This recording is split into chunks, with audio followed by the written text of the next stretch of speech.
Today's show is sponsored by ExpressVPN. Reduce your ping time and get faster speeds when you game at expressvpn.com/inside. Hey everybody, and welcome back to Inside Gaming Daily for Friday. Let's give a big yes for the weekend.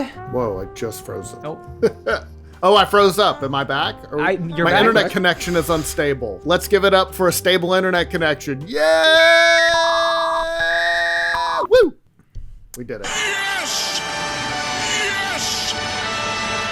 It's the weekend, which means we can stay indoors and quarantine, just like we've been doing for the last 8 months. For agoraphobes like myself, it's just another day. But yes, of course, video games are the perfect way to waste all that time, and it's no secret that in all of video games, Xbox's Game Pass is one of the best deals around. Really, I would say the main selling point of their next-gen consoles. It's orange box Game Pass in that order. Oh, I like that. Good humble bundle thrown in for good measure. When all of those studios that Microsoft has gobbled up start cranking out more exclusives, it's gonna get even better, Game Pass that is, because they've promised that those games will release day and date on Game Pass. But what about Sony? Well, they don't really have anything comparable at this point. But could that be about to change?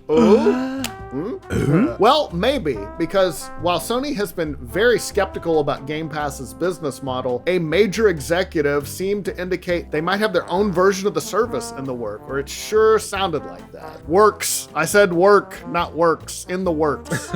I'm good at reading. Yeah, this comes from PlayStation chief Jim Ryan, who had some interesting comments on the subject in an interview with Russian media outlet TASS. I've been a longtime fan of TASS, been subscribing for many years. Yeah, you're a big TASS head. Like Tasselhoff from the Dragonlance novels. Anybody? I thought you were doing like a Baywatch funny thing. No, he's a Kinder who's immune to fear. The Kinder who's immune to fear. Yes, Tasselhoff. Yeah, so they talked about a wide range of topics relating to the launch of the PlayStation 5, and he spoke candidly about releasing a new console in this age of COVID-19. Yeah, Ryan told them, of all the things that I've learned this year, one is that friendship is the most important value we can have. He said, of all the things I've learned this year, one is that I wouldn't plan on doing another big console launch in the midst of a global pandemic, and I wouldn't recommend it to anybody else. It's been difficult, it's been challenging from the production side, not being able to get anybody into the factories in Asia. Yeah, that sounds terrible. The least relatable sentence. I wouldn't recommend releasing a console to anyone else. It's been challenging. We had to put new suicide nets up. It's been a nightmare. He said that before they started the production of the PS5, they had to do all of the manufacturing prep by camera remotely. Sounds like a big challenge when you're making something kind of precise like a gaming console. Are you saying there's a chance that when I do get a PS5, it may have never been touched by human hands before? Oh. The news agency also asked him if the console war was still on with Microsoft. Ryan downplayed the idea of a console war, saying he doesn't use or like the term. He added that for me, it's great that there's competition. I think it makes us work harder. It avoids us getting complacent. It's great that the consumer has a choice. I agree.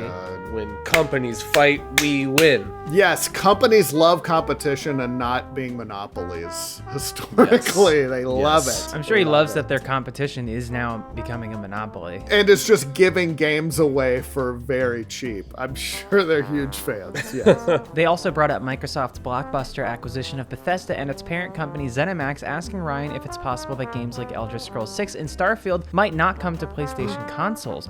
Well, Ryan responded, that's a decision that is out of our hands. We'll wait and see what happens. I look forward to learning about that. I like that he looked forward to it. Yeah, he looks forward to it. I can almost guarantee that not a single muscle in his face moved when he said that.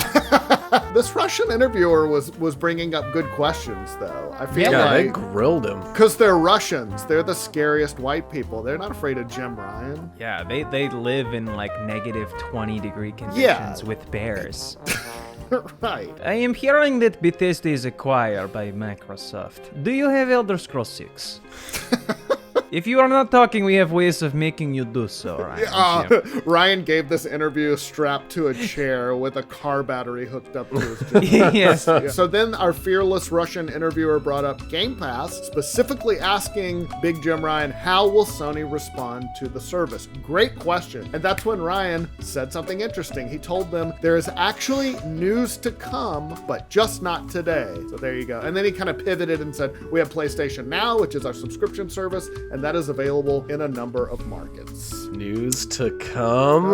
Ooh, such a tease. That's interesting that he pivoted, because we always said and thought that PlayStation Now would evolve into being their Game Pass-like offering. So is there a separate service that they're pursuing now? Well, we're going to do lots of speculation. So all 5 pillars of Inside Gaming are speculation. The interviewer didn't press him a little, and I wish they would have, because the next question was, why is PS Now not available in Russia? No one cares about that, dude. Ask more about that huge tease he just dropped on you. PS Now in Siberia? Yeah, and Jim Ryan was like, well, Russia's a really big country, so. That's because they're all just playing PS2 games still. All bootleg. It seemed like he was referring to something different than the PlayStation Plus collection, which is, just a bunch of PS4 greatest hits like Bloodborne and God of War that's available to PS5 players. But yeah, the PS Plus collection definitely felt like a response to Game Pass and its ability to give Xbox Series X players 1 billion games to play on day one. It definitely felt like they were like, okay, cool, here's a bunch of old PS4 games for when you get your PS5 and you've spent 2 hours beating Miles Morales. But Sony announced the PS Plus collection months ago, so whatever Ryden was alluding to feels like something new. So what could it be? Is Sony about to start putting all of its exclusives on a Game Pass-like service on day one? Because that would be pretty major news. That would be a significant news item, sure. Yeah, so obviously Jim Ryan didn't elaborate, but he has been very critical of Game Pass's business model in the past. In an interview in September with GamesIndustry.biz, he straight up called Game Pass's model unsustainable. Yeah, that was 2 months ago, and now he's saying, well, we got some news. Specifically, he said that we are not going to go down the road of putting new release titles into a subscription model. These games cost many millions of dollars, well over $100 million to develop. We just don't see that as sustainable. Was very against it in September. Well, I think we've all changed, in the past couple months. We've all... He went on to say, we want to make games bigger and better, and hopefully at some stage more persistent. So putting those into a subscription model on day one for us, it just doesn't make sense. So maybe new releases are out, but maybe they're planning on making their back catalog available on some type of subscription service. Or maybe they're planning to Whoa, nope. Beef up. Or maybe they're planning to beef up PS Now. That could be cool. Sony definitely has a deep library, although not exactly known for their backwards compatibility efforts at all. So we'll have to wait and see what they do. But this to me seems like a pretty clear indicator that Sony is feeling the heat from Microsoft this generation and the value proposition that is Game Pass. Maybe they didn't feel like the PS Plus collection was enough to kind of counter it. It feels like the only one saying Game Pass is not a good deal is PlayStation. I will say they need to work on Game Pass, because it's really annoying going from PC, playing it at all on PC. Half the games hard crash my entire machine, and installs take forever. I don't want them to get comfortable either, so it would be nice to see PS4 come out of the gate with something and make them take that thing out of beta on PC, because it sucks 45% of the time. Orange box on Game Pass. The best deal on the best deal. While the PS5 trounced the Xbox One last generation... No, PS4. Four. Oh, okay. While the PS5 trounced the... You said it again. I know. Yeah, I got that. I know. Okay, let me work.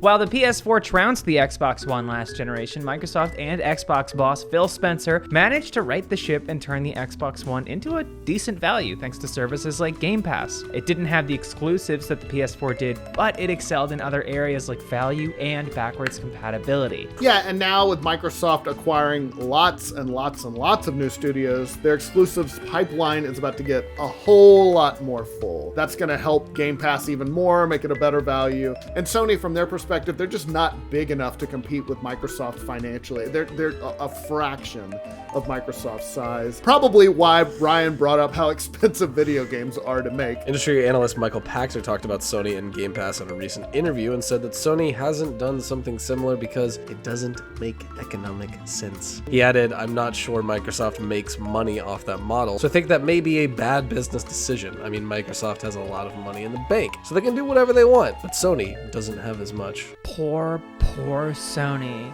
Pardon me, sir. Would you like to buy demon sauce? Don't you dare touch me, street urchin! Constable! More? Now I will cane you. Back to the mill with you.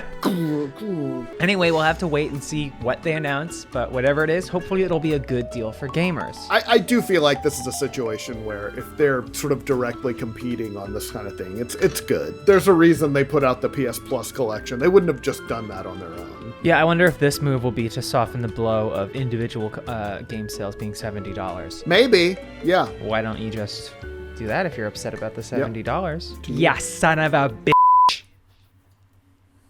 All right. No ads. I like that. End it I there. like that ending. Stop the Bethesda pipeline. Yes. Yeah, it's cutting Maryland in half. It's right. not worth it. It's filled with crabs. Gotta get those crabs from the ocean somehow. So there you go. Maybe those games won't be hard exclusives, but it definitely sounds like Xbox players will be getting them first. Microsoft isn't paying $7.5 billion